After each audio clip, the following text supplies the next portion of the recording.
Hola a todos. Enseguida les leeré el resumen del libro El monje que vendió su Ferrari por Robin Sharma. Una fábula sobre cómo cumplir tus sueños y alcanzar tu destino. Es un relato cautivador sobre la transformación de un abogado de alto poder adquisitivo que pasa del éxito materialista a la iluminación espiritual. Tras una crisis de salud, se embarca en un viaje a las montañas del Himalaya, donde aprende de los sabios de Sivana poderosos principios para vivir una vida más significativa, con atención plena, autodisciplina y objetivos. Este libro es una lectura obligada para cualquiera que desee mejorar su bienestar, alcanzar sus objetivos y vivir una vida más significativa. Introducción Capítulo 1. Hoy vamos a desvelar el libro El monje que vendió su Ferrari. La historia comienza con un prestigioso abogado que se desploma en medio de un tribunal a causa de un infarto. ¿Quién es? Se llama Julian Mann, quien, luego de licenciarse en Derecho en Harvard, se convirtió en un famoso abogado gracias a su extraordinaria capacidad. En una época, lo tenía todo. Una reputación con la que la mayoría de los profesionales solo sueñan, ganando 7 cifras. Su casa era un palacio, enclavado entre otras casas de ricos y famosos.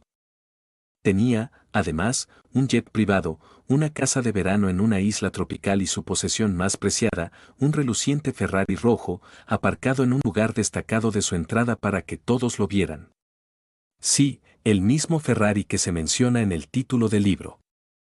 Al mismo tiempo, el número de casos y trabajos que le llegaban era cada vez mayor, lo que fue abrumando poco a poco su cuerpo y su mente.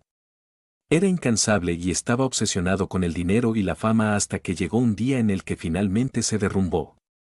A partir de ese momento, desapareció de la escena. ¿A dónde había ido? Hubo rumores de que Julian se había ido a la India en algún tipo de expedición. Y así fue. Mientras viajaba por Cachemira, un estado místico en la base de las montañas del Himalaya, se cruzó con un caballero llamado Yogi Krishnan. Este le sugirió a Julian que buscara a los grandes sabios de Sivana, que residían en las peligrosas, pero encantadoras montañas.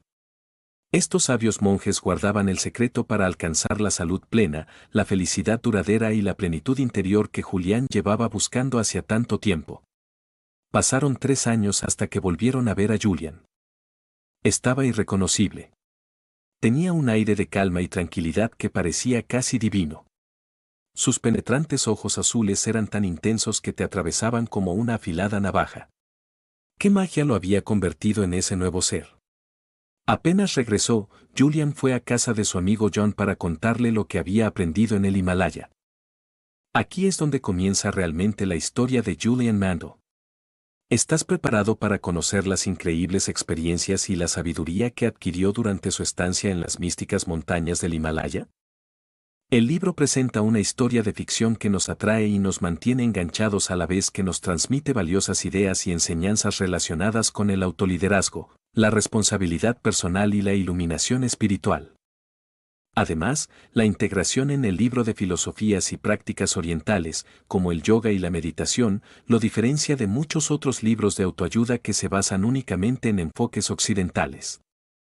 Por último, el mensaje universal del libro sobre la importancia de la atención plena, el propósito y los valores lo hace relevante y atractivo para una amplia gama de lectores, independientemente de sus antecedentes culturales o religiosos. Hoy donde les presentaremos este libro destacando 3 aspectos importantes. En la primera parte, empezaremos con una fábula y exploraremos el secreto de dominar nuestra mente.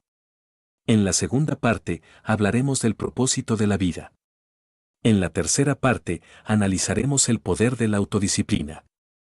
Dominar tu mente Capítulo 2. Antes de aprender formalmente las virtudes que nos enseña el sabio, escuchemos una fábula. En medio de un exuberante y tranquilo jardín se alza un altísimo faro rojo. Un día, un enorme luchador de sumo japonés, que lleva un cable rosa cubriendo sus partes íntimas, encuentra el jardín y descubre un reluciente cronómetro dorado. Al ponérselo, cae inconsciente al suelo y luego despierta. De repente, se siente renovado por el aroma de unas rosas amarillas frescas y ve un camino cubierto de brillantes diamantes. Sigue el camino, se siente guiado interiormente y descubre un mundo de alegría y dicha eterna. Ese es el final de la fábula. ¿No te sientes un poco decepcionado? Si esperabas un cuento extraordinario que te inspirara a actuar de inmediato o te conmoviera hasta las lágrimas, puede que te sientas realmente decepcionado. Sin embargo, no subestime el poder de esta historia aparentemente sencilla, ya que aunque no sea nada del otro mundo, encierra un significado profundo que merece la pena explorar. De hecho, todo de lo que vamos a hablar hoy tiene que ver con esta fábula.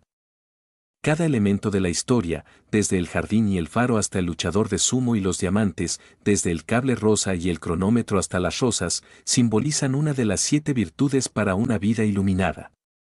Estas virtudes son esenciales para alcanzar la paz interior y la felicidad, y exploraremos su significado a lo largo de la historia. Así que, en primer lugar, nos centraremos en el jardín. ¿Qué representa ese lugar? La respuesta es que la mente es como un jardín. Si lo cuidas con esmero y lo cultivas con pensamientos y creencias nutritivos, florecerá y superará tus expectativas. Pero si permites que los pensamientos negativos y las creencias limitantes se apoderen de ella, la paz interior y la armonía estarán siempre fuera de tu alcance. Pensemos un momento en la siguiente pregunta: ¿siempre montas guardia en la puerta de tu jardín y te aseguras de que nunca entre nada que lo contamine? Lamentablemente, muchos no lo hacemos y tendemos a introducir residuos tóxicos, como preocupaciones y ansiedades, en el fértil jardín de nuestra mente todos los días. Por ejemplo, algunos se preocupan por relaciones fracasadas o problemas económicos, mientras que otros se obsesionan con su infancia imperfecta. Algunas personas se obsesionan incluso con problemas menores, como el trato recibido por el dependiente de una tienda o un comentario negativo de un compañero de trabajo.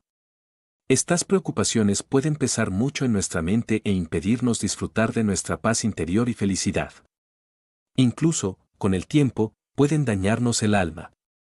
En consecuencia, lo que debemos saber, según el autor, es que la gestión de la mente es la esencia de la gestión de la vida, ya que ésta está llena de acontecimientos impredecibles que escapan a nuestro control, como el mal tiempo, el tráfico o el estado de ánimo de los demás.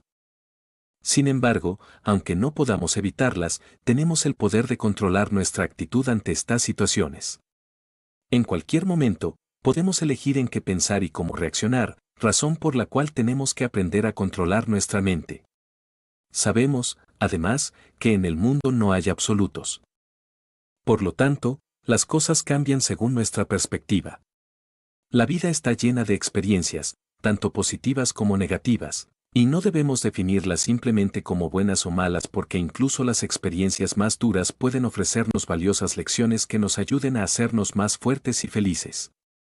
Por el contrario, en lugar de tratar de etiquetar las experiencias como buenas o malas, deberíamos abordarlas con una mente abierta y estar dispuestos a aprender de ellas. De esta forma, al aceptar cada experiencia como una oportunidad de crecimiento, podemos celebrar las lecciones que aprendemos y convertirnos en personas más resilientes y plenas. Un buen método consiste en pensar o mirar el mismo problema de forma opuesta, lo que se denomina pensamiento de oposición. El proceso es sencillo: cuando un pensamiento indeseable ocupe el centro de tu mente, sustitúyelo inmediatamente por uno edificante. En el libro, Julian nos da un ejemplo maravilloso de Malika. Durante su estancia en Calcuta, Julian conoció a una maestra llamada Malika Chand, muy querida en su comunidad por su amabilidad y dedicación a sus alumnos. Una trágica noche, un pirómano prendió fuego a la escuela donde enseñaba Malika, y la comunidad quedó devastada.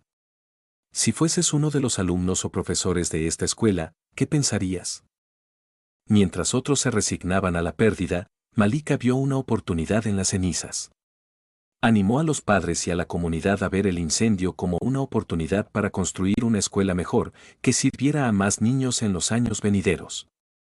Con la orientación y el optimismo de Malika, la comunidad se unió y recaudó fondos suficientes para construir una escuela nueva y mejorada.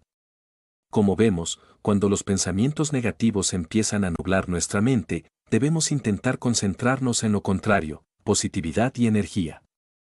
Si practicamos esta técnica con constancia y la aplicamos a cada pensamiento negativo que nos venga a la mente, comprobaremos que estos pensamientos pierden su poder sobre nosotros en tan solo unas semanas. Otro método importante para dominar y cultivar nuestra mente que nos ofrece Julián es la visualización, la cual consiste en expandir tu imaginación para desbloquear todo el potencial de tu mente, cuerpo y alma. ¿Todavía recuerdas tu sueño de la infancia? ¿Lo alcanzaste de mayor? Si no es así, ¿por qué no? Quizás sea porque perdemos de vista nuestros sueños y ambiciones y empezamos a hablar y actuar de la forma que se espera de nosotros como lo que estamos haciendo ahora mismo. Crear un proyecto en tu mente es el primer paso para hacer realidad tus sueños. Al tomar el control de tus pensamientos e imaginar todo lo que deseas con total fe y expectativa, despertarás fuerzas poderosas en tu interior. Aunque no lo creas, tu mente tiene la capacidad de desbloquear el verdadero potencial de tu vida, y puedes crear la existencia mágica que te mereces. Así que, deja atrás el pasado y atrévete a soñar a lo grande. Cree que eres capaz de alcanzar la grandeza y te sorprenderán los resultados. Toma como ejemplo al sabio Yogi Ramán del libro quien, de pequeño, no tenía confianza en sí mismo debido a su baja estatura, pero encontró la forma de superar sus inseguridades utilizando el poder de su imaginación. Ramán viajaba a un lugar paradisíaco y se visualizaba a sí mismo como la persona en la que esperaba convertirse, utilizando el lago como pantalla.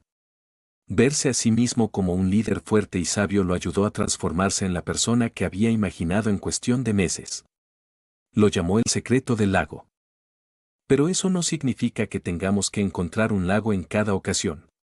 Podemos practicar este método en el salón de nuestra casa o incluso en la oficina si realmente lo deseamos. Basta con cerrar la puerta, bloquear cualquier distracción y respirar hondo unas cuantas veces para calmar nuestra mente. En pocos minutos, empezaremos a sentirnos más relajados y concentrados, lo que puede ayudarnos a aprovechar el poder de nuestra imaginación y visualizar nuestros objetivos y aspiraciones. Sin embargo, de todas las técnicas para dominar la mente que se ofrecen en este libro, hay una práctica que se destaca por encima de todas las demás, que se llama el corazón de la rosa. Según Julian, nunca se sintió tan vivo y vibrante como después de practicar esta técnica durante solo 21 días. Pero, ¿en qué consiste exactamente? Tómate un momento para encontrar un lugar tranquilo y busca una rosa fresca. Concentra tu atención en el centro de la flor y deja que se convierta en todo tu mundo. Al igual que la vida, la rosa tiene espinas, pero si crees en tus sueños, acabarás por superarlas y llegarás a la belleza de la flor. Concéntrate en la rosa, fíjate en sus detalles y saborea su fragancia. Al principio tu mente divagará, pero no te preocupes, solo tienes que volver a la rosa. Con la práctica, tu mente se volverá disciplinada y fuerte. Suena fácil, ¿verdad? Pero, en realidad, ¿quién puede encontrar 5 minutos en su ajetreado día para contemplar flores? Hoy en día, muchas personas dirán que no tienen tiempo para jugar con sus hijos, y mucho menos para disfrutar de la sensación de la lluvia sobre sus pies descalzos. Incluso creen que construir y cultivar amistades también es una pérdida de tiempo, ya que requiere una inversión significativa de su precioso tiempo. Sin embargo, no olvidemos las palabras del escritor inglés H. G. Wells: no debemos permitir que el reloj y el calendario nos cieguen ante el hecho de que cada momento de la vida es un milagro y un misterio. Así pues, ¿por qué no nos detenemos en medio de un día ajetreado, nos tomamos 5 minutos y dejamos nuestro trabajo en suspenso? El silencio y la quietud son herramientas poderosas para conectar con la inteligencia universal que fluye a través de todos los seres vivos. En 1 o 2 semanas, deberíamos ser capaces de concentrarnos en la rosa durante 20 minutos sin ningún pensamiento que nos distraiga. Este es un signo de progreso en la recuperación del control de nuestra mente. Cuando nuestra mente solo se centra en lo que queremos, se convierte en una poderosa herramienta para lograr cosas extraordinarias. En definitiva, lo que debemos recordar es que o controlamos nuestra mente o ella nos controla a nosotros. Ante esta situación, será mejor que elijamos lo primero y nos convirtamos en dueños de nuestra mente. Si este recurso te aporta valor, regálame un me gusta y activa la campanita de Audiobuquitos para continuar subiendo material de tu gusto. Establecer el propósito de la vida, capítulo 3. Bienvenidos al capítulo 3. ¿Todavía recuerdas el faro rojo que se alzaba en el tranquilo jardín de la fábula? En este capítulo analizaremos el faro, que es un símbolo del propósito de la vida. ¿Cómo entiendes la felicidad en la vida? Piensa en ello. ¿Eres más feliz en la vida cuando trabajas menos y no haces nada o cuando consigues tus objetivos? La mayoría de la gente probablemente elegiría lo segundo. Es cierto. Según Yogi Raman, uno de los sabios del Himalaya que aparecen en este libro, la felicidad verdadera y duradera no consiste en encontrar un atajo o una solución rápida. Más bien proviene de comprometerse a trabajar con constancia para alcanzar tus objetivos y avanzar con confianza hacia el propósito de tu vida. En otras palabras, el propósito de la vida es una vida con propósito. Lo que queremos conseguir en nuestra vida, ya sea algo físico, emocional, material o espiritual, nos sirve de faro cuando nuestra vida, como el mar, se ve azotada por las tormentas. El faro nos ofrece refugio y nos guía para que pasemos nuestros días actuando para hacer realidad esos objetivos. En efecto, encontrarás la verdadera felicidad si perseveras y trabajas con constancia hacia el propósito de tu vida. A esto se refiere dharma en sánscrito, que significa vivir alineado con el propósito de tu vida. Además de sentirnos felices cuando alcanzamos nuestros objetivos, vivir una vida con un propósito también nos impide perder el tiempo. Tomemos el ejemplo de los sabios, incluido Yogi Raman, que compartieron esta sabiduría con nosotros en el libro. Aunque los sabios de Sivana vivían una vida sencilla, lejos de la sociedad moderna, sus días estaban llenos de propósito. Cada tarea que emprendían tenía un significado, ya fuera leer textos filosóficos, escribir intrincados poemas o practicar una profunda meditación. Vivían vidas muy espirituales, pero eso no significaba que no fueran productivos. Creían que sus vidas tenían un propósito y se comprometían a cumplirlo. Por eso, nunca perdían el tiempo. Entonces, ¿cómo establecemos nuestro propósito en la vida? La clave es el autodescubrimiento. ¿Te has fijado alguna vez en que las personas con éxito y satisfechas parecen tener siempre un sentido claro de su propósito? Conocen sus talentos y pasiones y los utilizan para influir positivamente en el mundo. Algunos se hacen médicos, otros artistas, profesores o innovadores.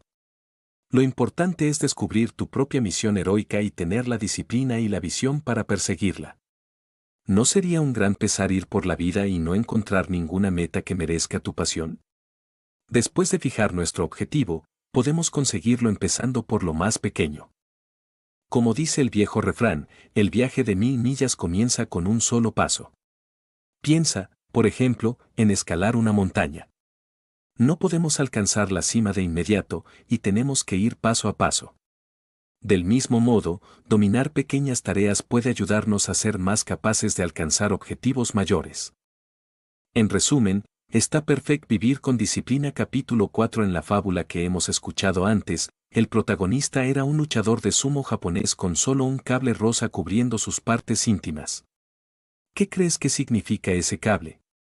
En este capítulo vamos a responder a esta pregunta.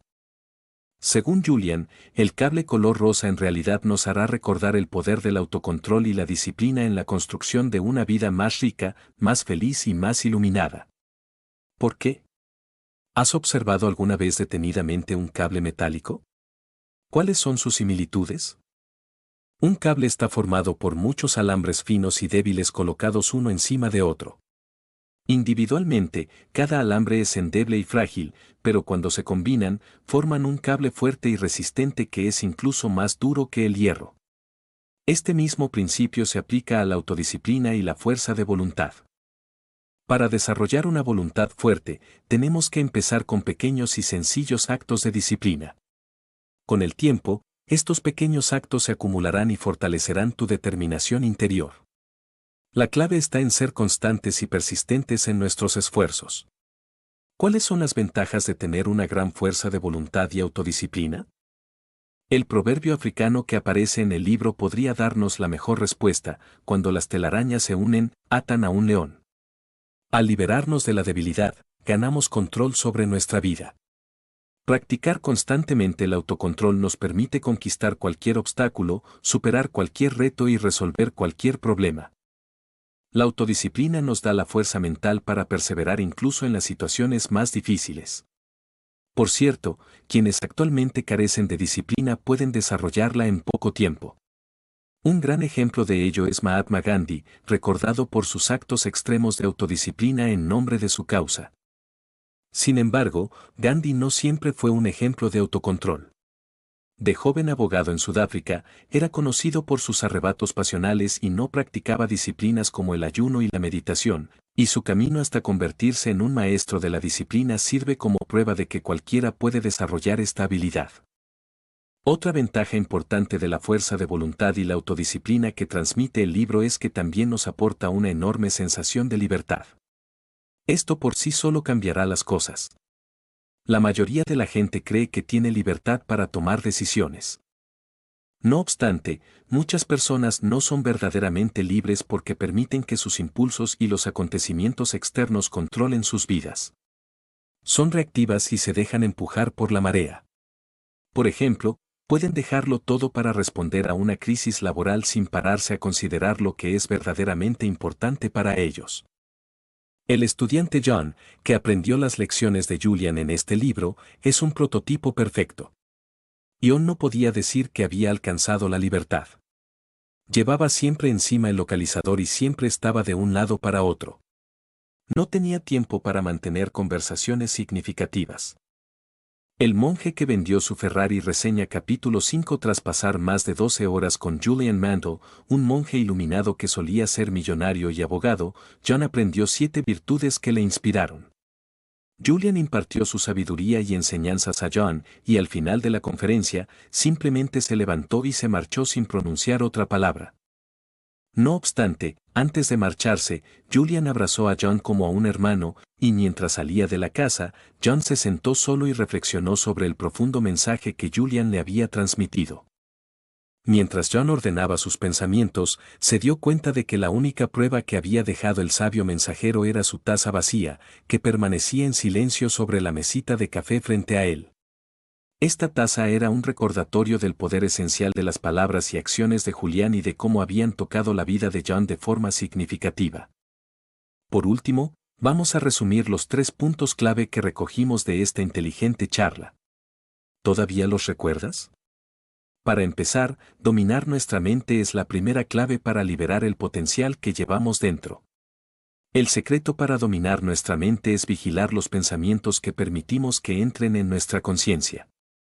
Como un jardín, nuestra mente necesita cuidados para florecer. Sustituyendo los pensamientos negativos por otros positivos y ampliando nuestra imaginación, podemos liberar todo el potencial de nuestra mente, cuerpo y alma. Asimismo, por inverosímil que parezca, incluso contemplar una simple rosa durante unos minutos al día puede ayudarnos a recuperar el control de nuestros pensamientos y emociones. En segundo lugar, vivir una vida con un propósito es un componente fundamental de una existencia plena. Sin un sentido claro del propósito, podemos encontrarnos a la deriva, sin dirección ni sentido. Afortunadamente, podemos establecer nuestro propósito mediante el autodescubrimiento y utilizar el método de los 5 pasos para alcanzar cada pequeño objetivo. Por ejemplo, alguien que descubre que su propósito es ayudar a los demás puede fijarse pequeñas metas como ser voluntario en una organización benéfica local o fundar una organización sin fines de lucro. Al alcanzar estos pequeños objetivos, la persona avanza hacia la consecución de su propósito vital y ejerce un impacto positivo en el mundo. En otras palabras, con un sentido claro del propósito y el compromiso de alcanzar nuestras metas, podemos vivir una vida que sea verdaderamente significativa y satisfactoria. En tercer lugar, llevar una vida disciplinada puede ser un reto, pero la recompensa es grande. Al igual que ocurre con la construcción de un cable, los pequeños actos de disciplina pueden conducir a una mayor fuerza de voluntad. Por ejemplo, levantarse temprano y salir a correr por la mañana, practicar la meditación o seguir una dieta sana son pequeños actos que con el tiempo pueden convertirse en hábitos. Gracias a la autodisciplina, ganamos en libertad y en la capacidad de mantenernos centrados en nuestros objetivos, por difíciles que parezcan. Un ejemplo de la vida real es Mahatma Gandhi, que no siempre fue un maestro del autocontrol, pero con la práctica se convirtió en un icono de la disciplina y la perseverancia. Por lo tanto, deberíamos repetir nuestros mantras, probar ejercicios como el voto de silencio y hacer cosas que no nos gustan para desarrollar nuestra autodisciplina y alcanzar nuestros sueños. En definitiva, después de todas las explicaciones y sugerencias del libro, ¿no te sentís entusiasmado para probarlas? Hasta la próxima. El monje que vendió su Ferrari, frases: la calidad de tu vida está determinada por la calidad de tus pensamientos. Te conviertes en aquello en lo que piensas más, pero también atraes lo que piensas más frecuentemente. La procrastinación es la ladrona del tiempo. El propósito de la vida es una vida con propósito. Todo se crea dos veces, primero en la mente y luego en la realidad. Si este recurso te aportó valor, regálame un me gusta y activa la campanita de Audiobuquitos para continuar subiendo material de tu gusto.